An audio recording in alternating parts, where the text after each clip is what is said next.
ராகுல்ங்கிற ஒரு முதலாளி வீட்டுல கண்ணன்னு ஒருத்தர் வேலை பார்த்துட்டு இருந்தாரு. அவர் வேலையெல்லாம் முடிச்சிட்டு சாயங்காலமா அவரோட வீட்டுக்கு போனாரு.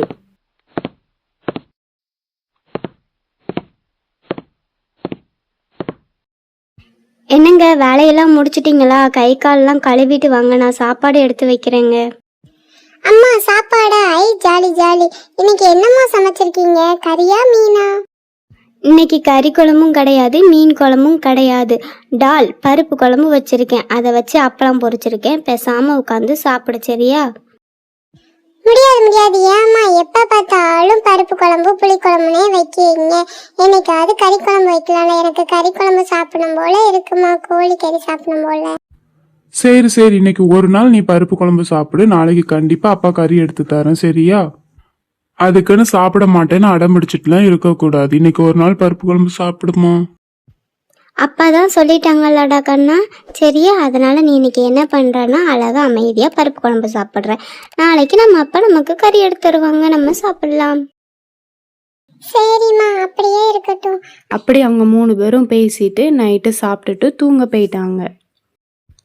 அம்மா அப்பா அப்புறம் அவங்க பசங்க கண்ணா, சிந்து, முத்ரன், முத்ரா எவ்வளோ பேரும் அவங்க பாட்டுக்கு படுத்து தூங்கிட்டு இருந்தாங்க.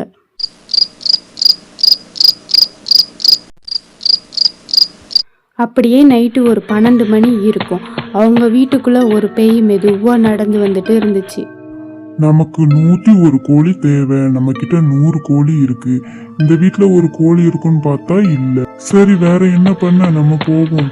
அப்படி அந்த பேய் போயிட்டு இருக்கும்போது அதுக்கு ஒரு யோசனை வந்துச்சு.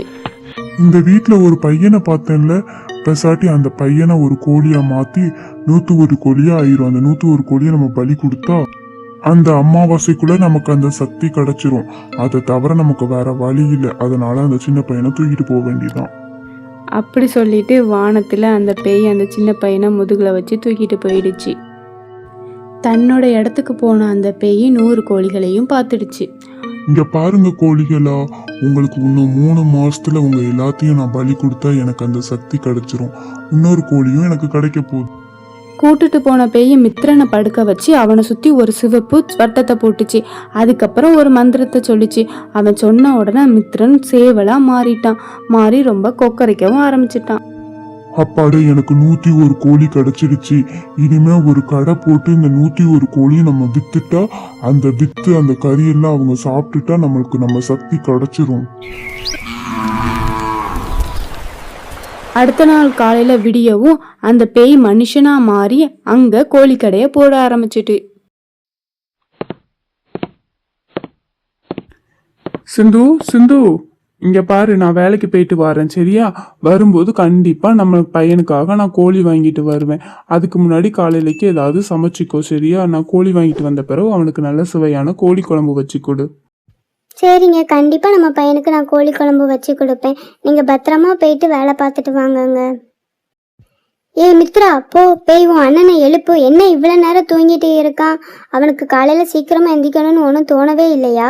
4 அடி போட்டாதான் உன் அண்ணன் சரியா வருவான். போ பேய், அவனை சீக்கிரமா எழுப்பு நீ. அம்மா, அவன் வீட்லயே இல்லையம்மா. நான் தூங்கி முடிச்சதுக்கு அப்புறம் போய் பார்த்தம்மா, அவன் என் பக்கத்துலயே இல்ல. நீங்களும் அப்பாவும் அவனுக்கு செல்லம் கொடுத்து அவன் காலையில முழிச்ச உடனே விளையாட போயிட்டான். இப்ப வந்து அவனை எழுப்பி விடுன்னு சொன்னா நான் எங்க இருந்து எழுப்பி விடுவேன்? அவன் எங்கேயோ விளையாட போயிட்டாமா, அது மட்டும் எனக்கு தெரியுது. என்ன நீ இப்படி சொல்ற? அப்பாவும் காலையில முழிச்சிட்டு வேலைக்கு போயிட்டாங்க. வரும்போது கறி எடுத்துட்டு வரேன்னு, கோழி வாங்கிட்டு வரேன்னு நீயும் இப்படி சொல்ற? சரி, வெளியே எங்கேயாவது தம்பி அண்ணன் நிக்கானான்னு போய் பார்த்துட்டு வாப்போ. சரிம்மா, நானும் அவனோட ஃப்ரெண்ட்ஸ் வீட்ல எல்லாம் கேட்டு பார்த்துட்டு இல்ல வேற எங்கேயாவது நிக்கானான்னு பார்த்துட்டு வரேன், சரியாம்மா? வீட்டுக்கு வந்தா நீங்களும் என்கிட்ட சொல்லிடணும், சரிங்களா? நான் போய் அண்ணனை பார்த்துட்டு வரேன், எங்க போய் விளையாண்டுட்டு கிடக்கான அவன். அப்படி சொல்லிட்டு முத்ரா அங்கிருந்து கிளம்ப ஆரம்பிச்சிட்டா. ரவியும் அவன் வேலை செய்யற இடத்துக்கு போய் வேலையெல்லாம் பார்க்க ஆரம்பிச்சிட்டான். இல்லைன்னா ராகுல் சார் ரொம்ப திட்டுவாங்கல்ல, அதனால. டேய் மணி, முத்ரன் இங்க வந்தானாடா? காலையில இருந்து ஆளையே காணோம். வீட்ல அம்மா அவனை வளைச்சு தேடிட்டு இருக்காங்க. நீ எங்கேயாவது பார்த்தானா? இல்ல அவங்க வீட்டுக்கு எங்கேயும் வந்தானாடா? இல்ல நானும் அவனை எங்கேயும் பார்க்கல. என்னது, அவன் இங்க வரலையா? அப்ப நான் என்ன பண்றதுன்னு எனக்கு ஒண்ணும் தெரியலையே. சரி, நான் போய் அம்மா கிட்ட சொல்லுறேன் அவனை காணோம்னு. முத்ரா, உன் அண்ணனை தேடினியம்மா? எங்கேயாவது இருந்தானா? என்ன நீ மட்டும் வார? அம்மா நான் அவனை ஊருக்குள்ளேயும் தேடிட்டேன், அவன் ஃப்ரெண்ட்ஸ் வீட்லயும் போய் கேட்டுட்டேன்மா. எங்கேயும் இல்ல, யாருமே அவனை பார்க்கலன்னு சொல்றாங்கம்மா. ஒருவேளை நம்ம அண்ணன் தொலைஞ்சு போயிட்டானாம்மா? அப்படிலாம் இருக்காதுடி. இப்போ சாயங்காலம் உங்க அப்பா வருவாங்கல்ல, உங்க அப்பாட்ட சொல்லுவோம் சரியா? அவன் எங்க இருந்தாலும் நமக்கு கிடைச்சிருவான். சரிம்மா, அப்பா வந்தோன்னு சொல்லுங்க. அவனை காலையில இருந்தே ஆளை காணும்னு சொல்லுங்க, அப்பதான் அவனை தேடுவாங்க எல்லாரும். ரவியும் வேலையை முடிச்சிட்டு வீட்டுக்கு வந்துட்டு இருந்தான். அவன் வர்ற வழியில ஒரு கோழி கடை இருந்துச்சு. கோழி வேணுமா கோழி, கோழி வேணுமா கோழி. எப்பா, இதுக்கு முன்னாடி இந்த இடத்துல நான் அந்த கடையை பார்த்ததே இல்லையே. தினமும் இப்படிதான் வேலைக்கு போயிட்டு இப்படிதான் வேலைக்கு வரேன். நீ இந்த ஊருக்கு புதுசா வந்திருக்கியா? சரி சரி, என் பையன் ரொம்ப கோழி கேட்டான். ஒரு கோழி எவ்வளோன்னு சொல்லு, பார்த்து பேசி ரேட்டை சொல்லு. எனக்கு முழுசா தந்துடு, அதெல்லாம் வெட்டலாம் வேண்டாம், சரியா? ரவியை பார்த்த உடனே மித்திரன் சேவலா மாறினது ரொம்ப வேகமா கொக்கரக்கோ கொக்கரக்கோன்னு கூட்டிக்கிட்டே இருந்துச்சு. அந்த ரவி அப்பாவையும் பார்த்துக்கிட்டே இருந்துச்சு. இந்த கோழியை வேணா எடுத்துட்டு போங்க, எடுத்துட்டு போய் ஆனா சீக்கிரமா சமைச்சு சாப்பிட்டுருங்க, சரிங்களா? அப்பந்தான் அந்த கோழிக்கு நல்ல ருசியா இருக்கும். ஒரு கோழி 500 ரூபா தாங்க. சரி சரி, அவனும் ரொம்ப ஆசையா கோழி கேட்டுட்டே இருந்தான். அதனால இந்த முழு கோழியையும் நானே வாங்கிக்கிறேன், சரியாப்பா? இந்தாப்பா 500 ரூபா.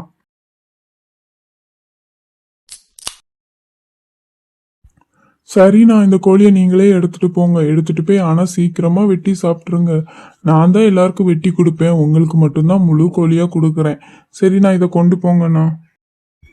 இந்தாம்மா, முத்திரன் கோழி கேட்டான்ல, அதனால அவனுக்காக ஒரு கோழி வாங்கிட்டு வந்திருக்கேன். 500 ரூபா சொன்னாங்க, இருந்தாலும் பரவாயில்ல. என் பையன் ஆசையா கேட்டான்ல கோழி குழம்பு சாப்பிடணும்னு. இதை நான் க்ளீன் பண்ணி தரேன், நீ குழம்பு வச்சிடுறியாம்மா? என்ன, நான் பேசிக்கிட்டே இருக்கேன், நீங்க 2 பேரும் என்னையும் சேவலையும் பார்த்துக்கிட்டே இருக்கீங்க. என்னதான் நினைச்சிட்டு இருக்கீங்க? என்ன உங்க மனசுல இருக்குன்னு சொல்லுங்க. அதெல்லாம் இல்லப்பா, காலையில இருந்து அண்ணனை காணும்பா. முத்திரனை நாங்க வீடெல்லாம் தேடிட்டோம், ஊரெல்லாம் தேடிட்டோம். அவன் ஃப்ரெண்டு வீட்டுக்கும் போய் நான் கேட்டுட்டு வந்துட்டேன், அவனை காணவே காணோம். காலையில முழிச்சதுல இருந்தே அவனை காணும்பா. ஆமாங்க, நானும் அவன் தூங்கிட்டு இருக்கான்னு நினச்சேன். அப்புறம் ஃப்ரெண்ட்ஸ் வீட்டுக்கு எங்கேயாவது விளையாட போயிருக்கான்னு நினச்சேன். ஆனால் இன்னைக்கு சாயங்காலம் வரைக்கும் நாங்கள் தேடி பார்த்துட்டோம், அவனை காணுங்க. என் மனசு ரொம்ப கஷ்டமாக இருக்குங்க. என்னங்க பண்ண, எனக்கு என் பையன் வேணுங்க. கோழி இங்கே கிடக்கட்டுங்க, நம்ம போய் நம்ம பையனை தேடுவோங்க. இருட்டுறக்குள்ளே என் பையன் வீட்டுக்கு வந்தாதான் எனக்கு நிம்மதியாக இருக்குங்க. சரி சரி, அழாத, நம்ம பையன் எங்கேயும் போயிருக்க மாட்டான். பாப்பா, நீயும் இந்த கோழியும் பத்திரமா இங்க இருங்க. நானும் அம்மாவும் போய் அண்ணனை தேடி கண்டுபிடிச்சு கூட்டு வந்துருவோம், சரியா? சரிப்பா, நானும் சேவலும் இங்க பத்திரமா இருந்துக்கிறோம். நீங்களும் அம்மாவும் போய் என் அண்ணனை கூட்டு வாங்கப்பா சீக்கிரமா. அவங்க 2 பேரும் மறுபடியும் ஊரெல்லாம் தேடி பார்த்துட்டு அவனை காணும்னு மறுபடியும் வீட்டுக்கே வந்து சேர்ந்துட்டாங்க.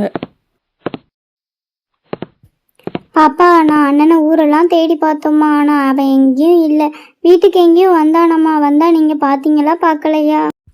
அப்படி அவங்க அம்மா பேசிட்டு இருக்கும்போது அந்த சேவல் அவங்க அம்மா அப்பா காலுக்கிட்டேயே போய் நின்றுக்கிட்டு, இந்த சேவலை தூக்கி எங்கேயாவது தூக்கி போடுங்க. எனக்கு கோவமாக வருது. என் பையனே என்னை விட்டு காணாமல் போயிட்டான், இதில் வேறு இந்த சேவலாம் கோழிக்கறியாம். என் பையன் கிடைக்கிற வரைக்கும் யாரும் எதுவும் சொல்லக்கூடாது, என்னை சமைக்க சொல்லக்கூடாது. சீக்கிரமாக என் பையன் கிடைக்கணும் கடவுளே. டெய்லி கோழி கடையை ஓப்பன் பண்ணி அந்த பேயை மனுஷனா மாறி எல்லா கோழியையும் மனுஷனுக்கு வித்துட்டே இருந்தான். பேரம் கூட பேச மாட்டான், கம்மியா கொடுத்தாலும் பரவாயில்லன்னு அங்க உள்ள 101 கோழியும் வித்துட்டான். அப்படியே கொஞ்ச நாளும் போச்சு. அவன் எதிர்பார்த்த நாளும் ஆச்சு. அந்த கூண்டே காலி ஆயிட்டு. அதை நினைச்சு அந்த பேய்க்கு ரொம்பவே சந்தோஷமா இருந்துச்சு. எல்லா கோழியும் வித்துட்டோமே, ஆனா நமக்கு கிடைச்ச சக்தி மட்டும் நமக்கு கிடைக்கவே இல்லையே. ஏன்? ஒருவேளை ஒரே ஒரு ஆளுக்கு மட்டும் நம்ம முழு கோழியா கொடுத்தோமே, அவன் இன்னும் கோழியை வெட்டாம ரொம்ப பாசமா பாத்துக்கிட்டானோ என்னவோ. நம்ம அங்க போய் பார்ப்போம். அப்படி நம்ம கோழி இருந்துச்சுன்னா அதை கொண்டு நம்ம சக்தி எடுத்துக்கலாம். அந்த பேய் மனுஷன் அங்க வரையும் சேவல் ரொம்ப பயந்துகிட்டு ஓடியே போய் அவங்க குடும்பத்துக்கிட்ட நின்னுக்குச்சு. இந்த சேவலை நீங்க இன்னும் கொல்லாம தான் வச்சிருக்கீங்களா? சீக்கிரமா அந்த சேவலை கொல்லுங்க, அப்பந்தான் நான் நினைச்சது நடக்கும். எதுக்கு இந்த சேவலை நீங்க கொல்லாம வச்சிருக்கீங்க? சீக்கிரமா கொல்லுங்க, இல்ல நானே என் கையால இந்த சேவலை கொன்னுருவேன். அம்மா, பேயி யாரு நீ? எதுக்கு இந்த சேவலை வெட்டுறதுல ரொம்ப குறியா இருக்க? தயவு செய்து இங்க இருந்து போ, உன்னை பார்த்தாலே ரொம்ப பயமா இருக்குது. அப்படி அவங்க பேசிட்டு இருக்கும்போதே அந்த நாள் முடிஞ்சு அடுத்த நாள் ஆக ஆரம்பிச்சிட்டு அந்த சேவல் திடீர்னு மாறி அவனோட பையன் மித்ரனா மாறி நின்னான். அதை பார்த்து அவங்க அம்மா அப்பாவுக்கு ரொம்ப சந்தோஷமா ஆயிடுச்சு. அதுக்கப்புறம் அந்த பேயும் அங்கேருந்து காணாமல் போயிட்டு அதுக்கப்புறம் என்னென்ன நடந்துச்சுன்னு மித்ரன் எல்லா கதையும் அவங்க அம்மா அப்பா தங்கச்சிக்கு சொன்னான். அதுக்கப்புறம் அவங்க குடும்பமே ரொம்ப சந்தோஷமா ஜாலியாக இருந்தாங்க. அப்புறம் அவங்க கோழி சாப்பிட்றதே விட்டுட்டாங்க. இப்போ விடுகதைக்கான நேரம். ஓடுவான் சாடுவான் ஒத்த காலில் நிற்பான், அவன் யார்? ஆன்சர் தெரிஞ்சால் கண்டிப்பாக கமெண்ட் பாக்ஸில் கமெண்ட் பண்ணுங்க. நெக்ஸ்ட் வீடியோவில் பார்க்கலாம். பாய். மாதிரி ஸ்டோரிஸ், ஹாரர் ஸ்டோரிஸ்லாம் பார்க்கணுன்னா நம்ம சிந்து கார்ட்டூன் சேனலை லைக் பண்ணி ஃப்ரெண்ட்ஸ்க்கு ஷேர் பண்ணி கமெண்ட் பண்ணி தென் சப்ஸ்கிரைப் வித் சப்போர்ட் பண்ணுங்க.